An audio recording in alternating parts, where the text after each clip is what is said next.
between Vive Trackers with their pinpoint accurate laser lighthouses. We're going to be going through Tundras, SlimeVR Trackers. Those are using Wi-Fi connections. We're going to be talking about Standable Estimation, which is a Steam app. It does cost, I think, $20 though. We're going to go through Virtual Desktop, which has emulated trackers. You can have up to 8 trackers, I believe. You don't need lighthouses or anything. They are going to be estimated trackers, so they're not going to be physically tracking because you don't have any actual trackers on. But compared to mobile apps such as Viso, PinoFBT, TDPT, such as those, rather than having a physical camera on you, it's going to be similar to Standable, but you have more trackers, and it's kind of like a simpler tracking system. It's a estimation. So if you move your arm, it's going to move your arm. But if you move your leg, it's going to move your leg. Obviously, if you're going to try to kick your knees up or something like that, it's not going to be able to tell that you're moving your legs because you don't have trackers on or like a camera on you. But it is a simpler way to kind of, get the vibe and chill with trackers, but not trackers. In this video, I'm going to be walking you through every method that works from what I know from high-end, such as Vives and index controllers, or hell, a Vive Index headset if you want. Anything like that, all the way down to the mobile apps, as I said before. So let's get into it. The first method we're going to be talking about is simple Vive trackers with their laser lighthouses. So for this method, of course, you're going to need a headset. You're going to need 2 to 4 base stations. You can use one, but it's really not recommended, and you're probably, in my opinion, you're probably going to have a terrible time. You're not going to be able to turn around. It's going to be really stiff tracking, and you're not going to have a good time in general. So I would recommend at least 2. You can go up to 4. And then we're, of course, going to need trackers. It is recommended to get 3. You can go up to, I think people have 12-point tracking, which personally I have 3, 2 for the feet and 1 for the hip. And then if you're going to be running it off of a Quest, of course, which is what this video is about, you're going to need a software called OpenVRSpaceCalibrator. That is kind of the magic of how all of this works. That's what's going to be lining up your 2 play spaces, whether it's going to be SteamVR lining up with your Oculus, Meta, your Meta play space. You're going to be connecting those 2 pretty much, because SteamVR has a whole separate tracking system than Oculus's inside-out tracking with the headset itself with the cameras. So the laser lighthouses, they need to be lined up with the physical trackers on your controllers. There are a few steps to set up Vive trackers. First thing you're going to need to do is obviously you're going to need to order your base stations and your trackers. Like I said, you want at least 2 base stations, but you can go up to 4. You're going to need to mount your base stations to your corners of your room. They come with screws and sticky pads, so you can use either of those. I think I have mine screwed into the walls. I have 2. As long as it has a clear line of sight of most, if not all of your room, preferably, you're going to want to have a line of sight of almost everywhere you're going to go in your play space. You're going to want them you want them diagonal from each other. Otherwise, that's not going to be very good tracking if you have them right next to each other. You're going to want them at the top of your room, of course, so they can have the most to your room. You don't plug them into your computer at all. You're just going to have to give them power into some outlet in your house.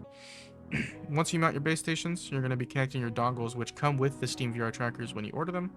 You're going to want to, when you connect the dongles to your computer, you're going to have to run them into the USB extender cord. You don't want to plug the dongle itself into the back of your computer, or it won't work for some reason. So make sure you plug the dongle into the cord and then plug the cord into the back of your computer. You're going to have 1 cord and 1 dongle per tracker. So you're going to probably have 3 cords right into the back of your computer. Once you do that, you're going to hold the power button on each tracker, and the LED is going to start flashing blue. If you hold it for too long after it flashes blue, it'll shut off. So when it starts flashing blue, stop. Once you do that, you're going to connect. That's going to put it into pairing mode, and then you can connect to the base stations. And once they turn green, that's how you know that the trackers are paired to your base stations, and your base stations will turn green as well. The little LED on them. They're going to start white, then they're going to flash blue, which means they're in pairing, and then green when they're connected. Once you do that, you're going to launch SteamVR on your computer, and you're going to go to the settings, and you're going to go to devices. You're going to pair the trackers through that, which you need to have Bluetooth on your computer.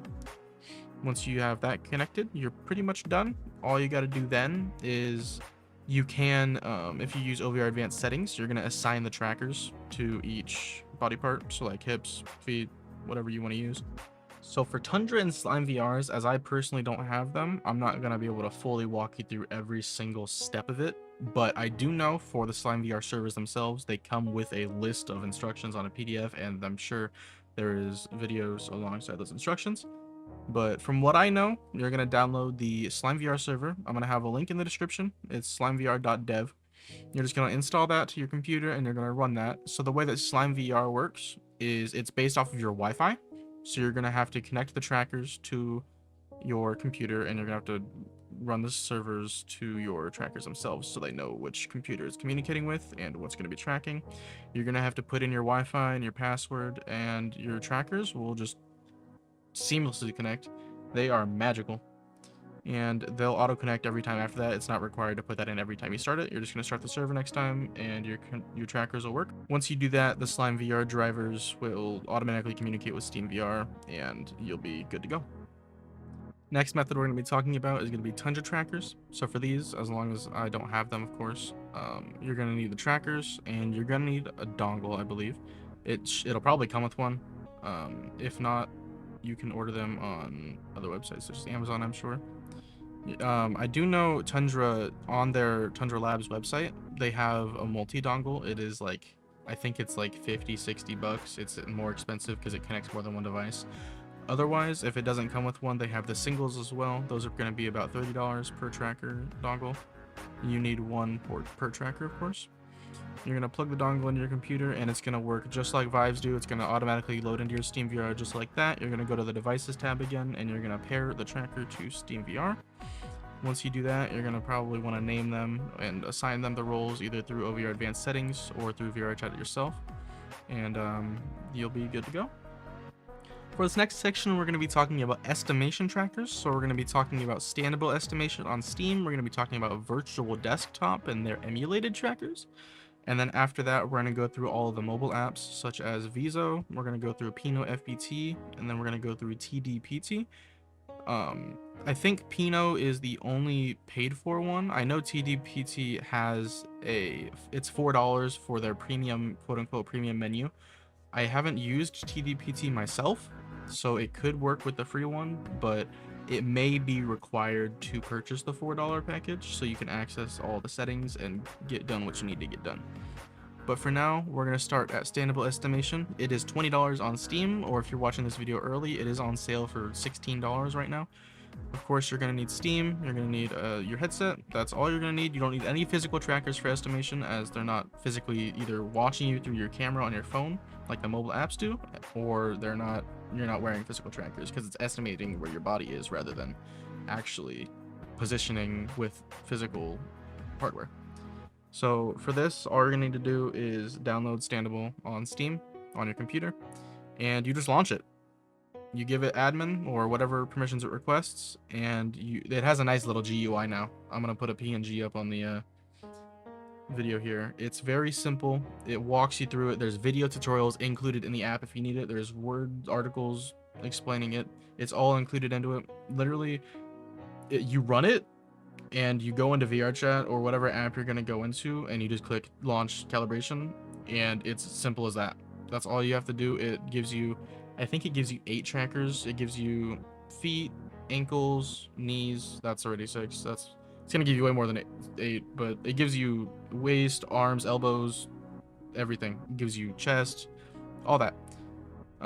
That's for Standable. You just download it, launch it with SteamVR, and you will be immediately injected directly into your emulation. It's pretty simple. Pretty much, it's going to be the same with Virtual Desktop. However, if you use Virtual Desktop, you're going to run, it's a lot simpler. You literally press a check mark and it's just there the next time you run it. So you're going to want to, when you load into your Virtual Desktop, you're going to run into the Virtual Desktop settings, and you're going to run through, I think it's going to be under Game or under the General Settings tab. On the right side, when you load into the VR, you have to be in the VR settings. You can't be on the desktop streamer app settings. It says on the right side, emulate SteamVR trackers, and it just pops them on. It's the same thing. It works the same as Standable. It's estimation. Of course, since it's estimation, you're not going to be able to like kick your feet or anything. It's not going to physically track any part of your body. It's all guessing where your arms are based off of your controller and your headset. Once you do that, it's pretty simple. That's literally all that it is for Standable and Virtual Desktop. Moving on to the mobile apps. First app we're going to go over is VisoFBT. This is a free app. All you're going to need is one phone. I think you can use multiple devices to track with cameras with PinoFBT, but for Viso they only allow one phone or one device. I think you can use iPads, you can use tablets, you can use phones, anything that'll run the app store that can download the app, it'll work. All you have to do is download the Viso app and connect your phone to the same Wi-Fi that your headset is connected to, or your PC as well. If you want to run it through PC, you can do PCVR and Viso, or you can run standalone with Viso, which is really nice. All you have to do is put in your IP for your headset, which you can find in the Wi-Fi settings. If you click on your Wi-Fi that your headset is connected to and you scroll down, it'll have your MAC address, it'll have your IP. Your IPv4 is what you're going to want to put into the app itself. And the thing that I like about Viso is the app layout is really simple, and it gives you an option to have a over-the-head text bubble if you want one. It's up to you. But you put in your headset IP and you enable the trackers that you want, and you just click start, and then you put your phone up so it can see your full body. You want to have ideally a lit environment so it can have better tracking, because if it's dark it might like catch your walls or something, because it's not, obviously they're not physical trackers, it's estimating where your body is, so it needs to see you well, but your full body needs to be into it. You can't have like your head cut off of the camera, you can't have your legs or your elbows cut off the camera, or it will mess up your tracking. I had a time where before I had my Vive Trackers and I was using Viso, it caught my laundry hamper and it like squished my body down really bad. It was crazy. But that's all you got to do. You just calibrate in game and you do the T-pose, of course, everyone knows that, and then Viso's done. Simple. Next we're going to be moving on to Pino. PinoFBT is, I believe, paid for. I think it's a monthly subscription.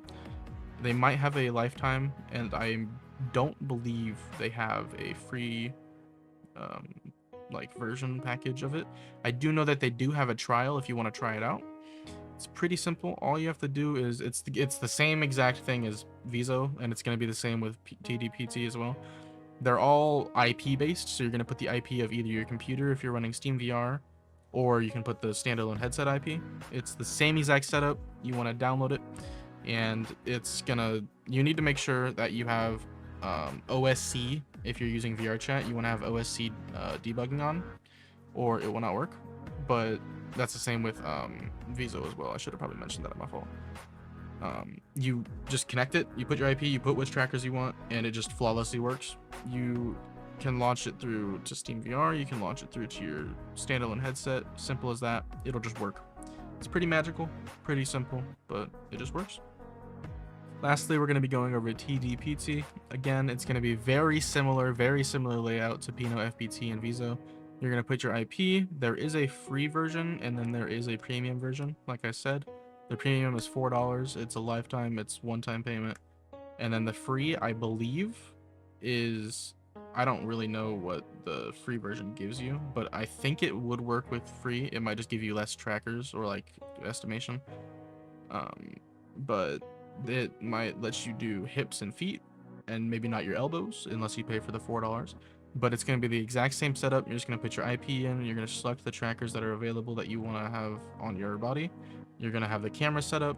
It's TDPT actually shows you the avatar of your, it's going to show you like a fallback avatar on your phone where your camera is, so you can see the avatar moving with your body. And it's going to be very simple that way, and it will just work. It's just like Viso, it's just like Pino. You just have to put the IP, you click connect, make sure OSC is enabled like I said, and you calibrate in VR chat or whatever app you're using, and it'll just connect for you. And it's pretty simple, it works pretty easy. Now we're going to be going over what is the best option for you yourself. So obviously if you want the best of the best accuracy, the most top of the line market that there is out there now is going to be the Vive Trackers with the lighthouse tracking, but that is obviously going to be the most expensive. If you want to spend a little bit of money but you don't want to go all out, $700 for some legs in VR chat or Blade and Sorcery or whatever you're playing, there is SlimeVR and Tundra, which are a little bit cheaper. I think SlimeVR, their different packages ranges from $250 up to around 550 or 600, maybe 650 at the max. There are extension kits for them. Tundra trackers, those are going to be about the same budget. And then if you want to spend absolutely no money, the best you're going to get is Viso and TDPT if the free version does give you the trackers, and then Pino's free trial. Virtual desktop is itself, I believe it's $20 for just access to the app. The trackers themselves are no extra cost at all. That is going to be your free trackers estimation, but you need to pay for the app itself. Now, do note that if you're going to use virtual desktop, the PC app is the streamer, it's free. The $20 app is on your Quest, so you need to buy it on the Quest store, and then the PC VR app is free itself. And then obviously there's Standable, which like I mentioned is on sale for $16 with the summer sale. Normally if you don't make it to that sale, it's going to be around $20, but that's the one where it just gives you the nice GUI, it logs in, it's all good, it just works. So that's about $20. Virtual desktop's about $20. Most of the mobile apps are free unless you're doing Pino, or if you pay the $4 TDPT premium menu kit. Hopefully this video helped you decide what works best for you and your setup. I've included links to all the software that I've mentioned, all the hardware that I've mentioned, all the recommended trackers, anything that's in there, all the apps, everything like that, and my personal setup if you want to check that out. Just make sure if you do like the video, I would be appreciated if you like it. I'm not going to sit here and beg for likes. I'm not going to beg for subscribers. I'm just making it to help people because my last video that I made on how to mod Beat Saber, that got a good amount of views that I did not expect it to get, and it helped out a lot of people. So if you like it, just hit the like button if you want to. If you want to sub, go ahead. I will probably be making more videos depending on what people need to know about and what the YouTube demands. Thank you for watching. I'll be back sometime soon.